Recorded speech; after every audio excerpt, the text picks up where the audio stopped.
Hello बच्चों। Normally मैं इस टाइप के वीडियोस बनाता नहीं हूँ, ठीक है। लेकिन बात क्या है कि आज मैं थोड़ा फैमिली के साथ बाहर था।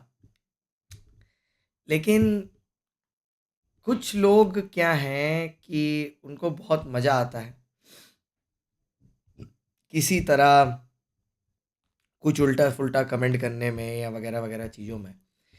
And to be very honest, मेरे को फ़र्क तो नहीं पड़ता, जो मैं आपको फैक्ट बात बता रहा हूँ।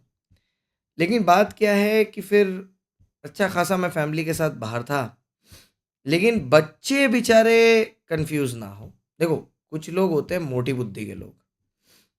उनको तो ये जीवन में कोई कुछ ना समझा पाया है, ना समझा पाएगा, ठीक है। तो उस पे तो मेरे को बात करना ही नहीं है, ठीक है। और इन मोटी बुद्धि के लोगों वालों का ना नाम आज मैं ले लूंगा वीडियो में, ठीक है। तो चलो वीडियो शुरू करते हैं, और वीडियो किस बारे में है मैं वो थोड़ा वो बताता हूँ। उससे पहले ना मैं थोड़ा सा एक चीज़ का आपको बैकग्राउंड दे देता हूँ, ठीक है, जिससे आपको कुछ चीज़ें समझ में आए। देखो बेटा,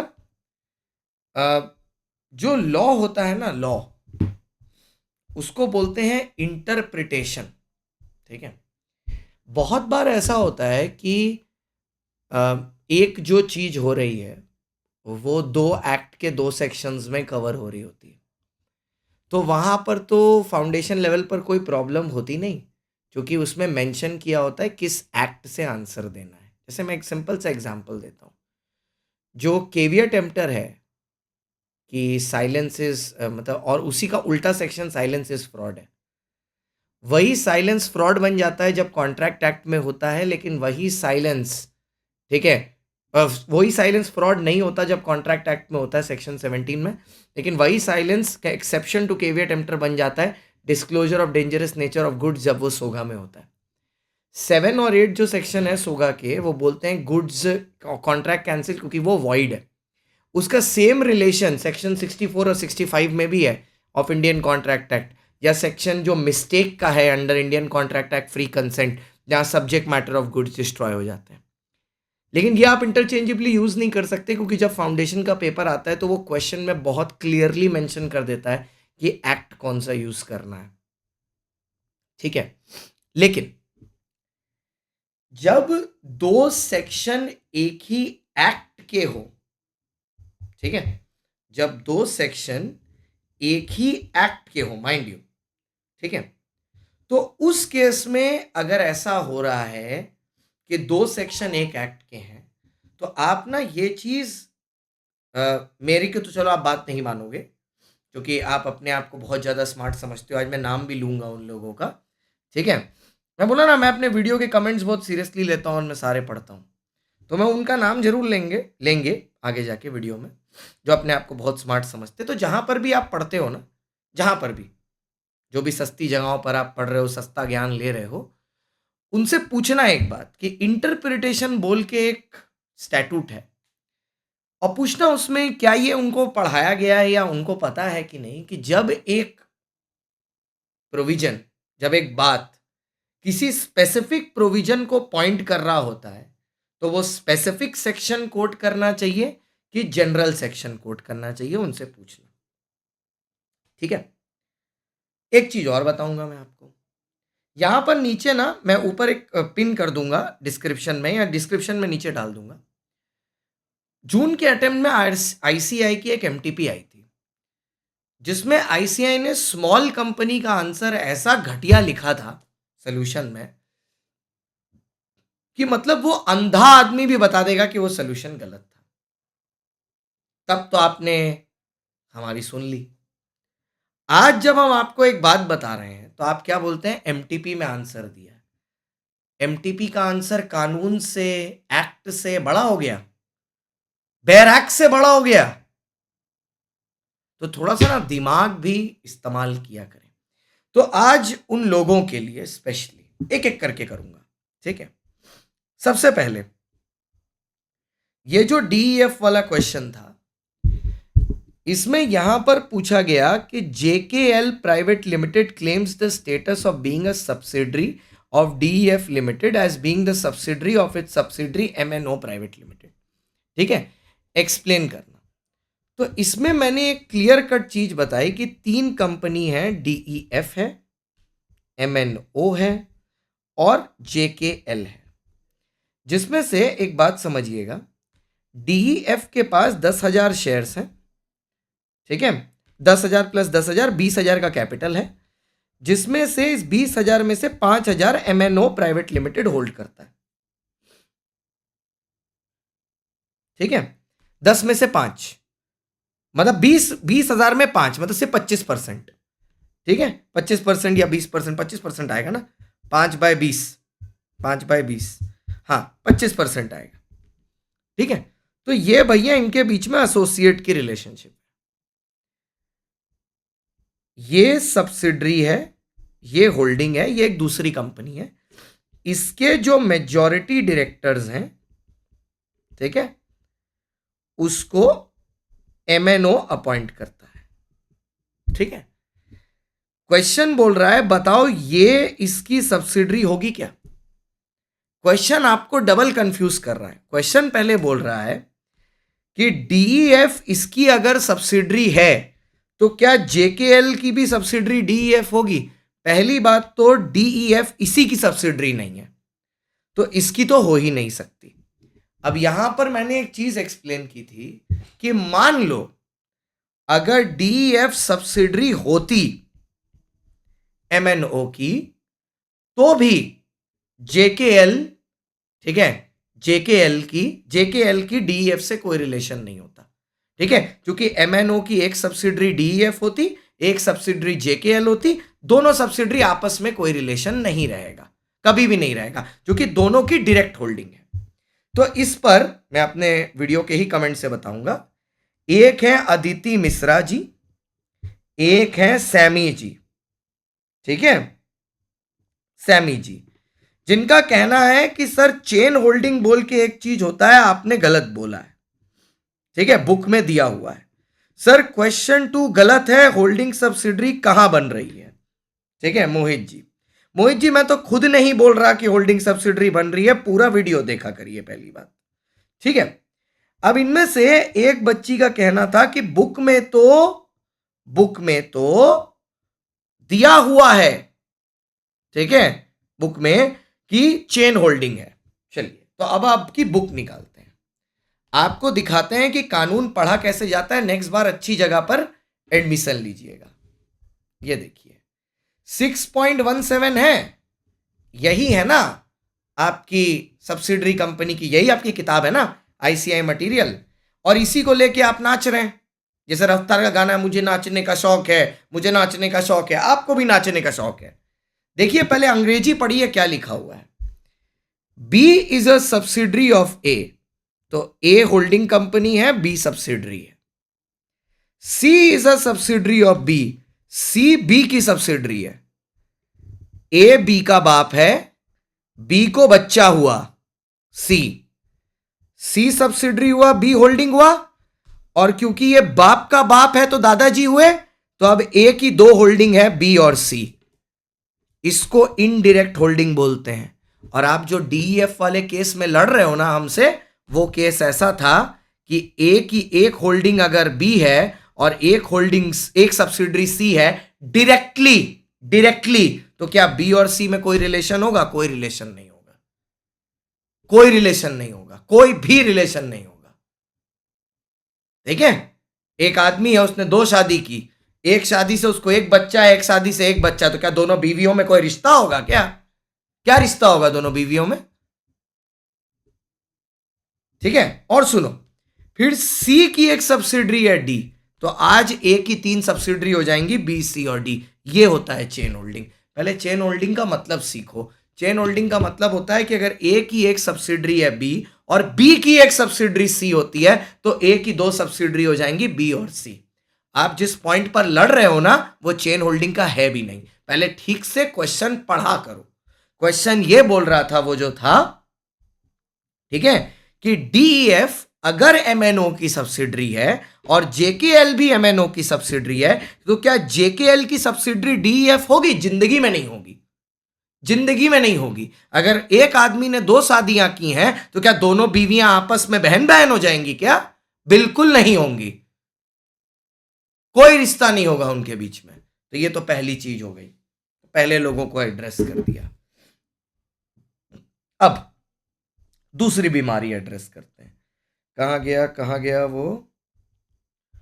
हाँ, रुको, हम एक एक करके आज सारी लेंगे। अच्छा, एक है 3 का 2। On admission of a new partner, Ashwin agreed to be liable for the existing debts of the firm by an agreement signed by all partners including Ashwin. Examine whether Ashwin will be liable in the suit or not. अब इसमें हमारे नाचने वाले 2 चीजें बोले हैं, क्योंकि उन्होंने वीडियो पूरी देखी नहीं है। अब इसमें नाचने वाले कौन कौन हैं? जिन्हें नाचने का शौक है, जिन्हें नाचने का शौक है बताते हैं, ठीक है। एक है पुष्पल शाह, जिन्हें नाचने का शौक है। फिर एक है, ठीक है, हयात जी, जिन्हें नाचने का शौक है। फिर एक है रूपशा नाथ, इन्हें नाचने का शौक है। और इनके में एक है दिव्यांशु पटेल। ये तो सीधा बोल दिए गलत है सर, क्योंकि आंसर की में दिया है। अरे आंसर की में तो ये भी दिया था भाई, गधे जाके जून का पेपर चेक कर मैं एमटीपी का, उसमें भी क्या दिया हुआ था कि एक स्मॉल कंपनी, आईसीआई डेफिनेशन बता रहा है स्मॉल कंपनी का, बोलता है अगर टर्नओवर 4 करोड़ के ऊपर है लेकिन कैपिटल टर्नओवर 40 करोड़ के ऊपर है लेकिन कैपिटल 4 करोड़ के नीचे है तो स्मॉल हो जाएगा। जबकि एंड लिखा है डेफिनेशन में, लिंक नीचे लगा दूंगा मैं उसका, उसको भी मैंने बताया था बहुत अच्छी तरीके से। अभी तुम्हारा नाचने का शौक इसमें भी ठीक करते हैं। अच्छा, मैंने क्या बोला? क्या मैंने ऐसा बोला कि इस पे सेक्शन 31 नहीं लगेगा? मैंने नहीं बोला। पर मैंने क्या बोला, इसके लिए एक स्पेसिफिक सेक्शन बना है, सेक्शन 23, जिसको आप यूज कर सकते हो। स्पेसिफिक सेक्शन, चलो देखते हैं कि 23 में क्या लिखा है। एक बार देख लेते हैं, ठीक है। अगर मैं गलत बोल रहा हूं, देख लेते हैं 23 में क्या लिखा है। क्या लिखा है? Effect of admissions by a partner. यहां एडमिशंस का क्या मतलब है कि पार्टनर ने जिम्मेदारी ली है।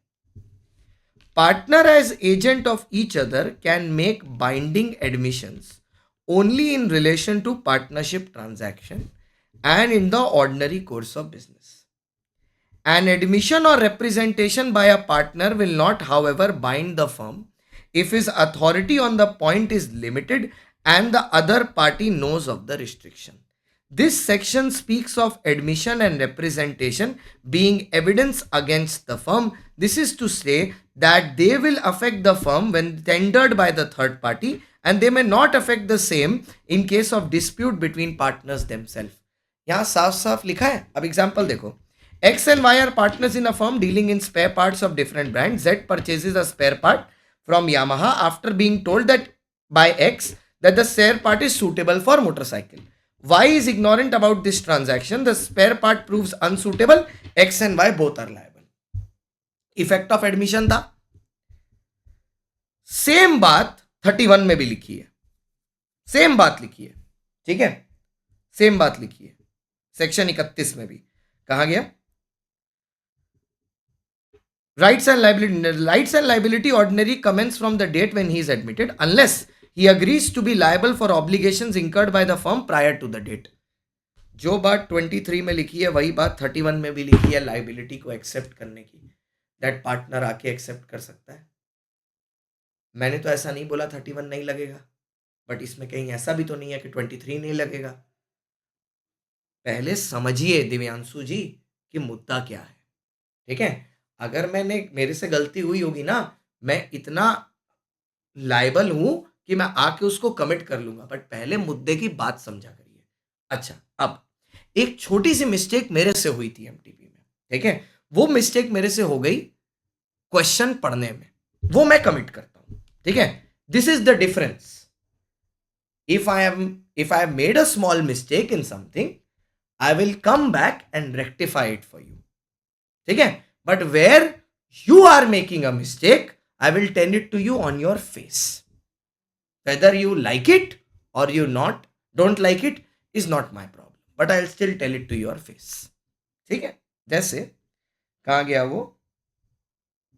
हाँ, ये जॉइंट को श्योरिटी का सेक्शन है। इसमें ना मेरे से एक छोटी सी गड़बड़ हुई थी, एकदम बड़ी स्मॉल सी बोल रहा हूँ, बड़ी स्मॉल सी गड़बड़ हुई थी मेरे से, ठीक है। मैंने एक बहुत ही छोटी सी गलती की थी। मैंने ना इस क्वेश्चन को पढ़ते समय, क्योंकि ये फोर्थ तक आ गया था और काफी लेट हो गया था, मैंने इस क्वेश्चन को पढ़ते समय, ठीक है, एक छोटी सी गड़बड़ की, ठीक है। क्या गड़बड़ की छोटी सी जो मेरे से हुई, मैंने जब इसको पढ़ा तो मैंने इसको ऐसे पढ़ लिया कि as if all of them, ठीक है, हैव एन अग्रीड रेशियो, ठीक है, that all of em had an agreed ratio, ठीक है, कि सारे के सारे अग्रीड रेशियो लेके बैठे। पर यहां पर ना क्वेश्चन करने के बाद जब एक बच्चे ने मेरे से पूछा तो मैंने एक गलती नोटिस की। Actually this is example number 38, ठीक है, ऑफ आपकी बुक का, आई गेस 38 ही है। यहां पर एक छोटी सी मिस्टेक मेरे से हुई थी। जैसे इन्होंने ना 10,000, 20,000 और 40,000 अग्री किया, ठीक है, तो इनका जो शेयरिंग होगा ना, क्योंकि 42,000 आया, अगर आप 3 से डिवाइड करोगे तो सबका 14,000 आएगा। अगर इसका भी 14 से कम होता ना तो ये उतना ही देता, बट सिंस एक ही का 14 से कम है तो ये 10 तक देगा, और जो बाकी की लाइबिलिटी बचेगी ना 32 की, it will be divided by 2, तो ये 16 दोनों देंगे। वो मेरे से एक छोटी सी एरर हो गई थी पढ़ने में, कि मेरे को लगा कि ये लोग तीनों इक्वली बाउंड है लाइबिलिटी से, बट तीनों इक्वली बाउंड नहीं है, सिर्फ पहले वाली की लिमिट एग्जॉस्ट हो रही है, बाकी दोनों की हो रही है। वही सिंपल मैथ्स की गलती हो गई छोटी सी, ठीक है। तो जिसमें हुई उसमें मैंने मान लिया, ठीक है। अब तो ये हमारे नाचने वाले बच्चों के लिए था। एक छोटी सी बात बतानी थी आपको, ठीक है। अगर कोई मिस्टेक होती है ना तो मैं सामने से आके कमिट करूंगा, बट अगर आपको सिर्फ ऐसा चाहिए कि मैं एमटीपी के सजेस्टेड आंसर से मैच करवा दूं, या आईसीआई के सजेस्टेड आंसर से मैच करवा दूं, या किसी टीचर ने कुछ बोला तो उससे कंप्लाई करा दूं, तो भाई मैं टीचर या आईसीआई का ईगो सेटिस्फाई करने के लिए नहीं पढ़ाता, मैं बच्चों को पढ़ाता हूं जिससे बच्चे पास हो। इसीलिए 3 साल से बैक टू बैक इंडिया का नंबर 1 एजुकेटर हूं, इसीलिए इतने बच्चे हमारे पास बैठते हैं, ठीक है। तो क्लैरिफिकेशन देना था। पसंद आया तो ठीक, नहीं पसंद आया तो आई एम सॉरी, मेरा काम था, मैंने बता दिया। बाकी आपको जो सही लगे आप वो मान सकते हो, और वो स्मॉल कंपनी वाला वीडियो मैं नीचे डिस्क्रिप्शन में डाल देता हूँ, ठीक है। Okay, bye bye, thank you so much guys. Family time के लिए गया था, आके ये कर रहा हूँ।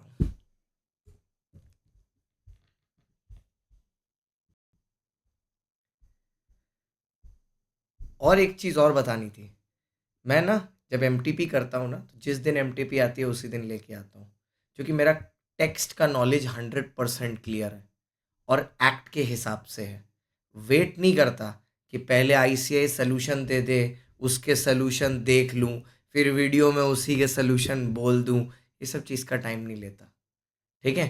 Because our concept related to law is 110% clear, so remember.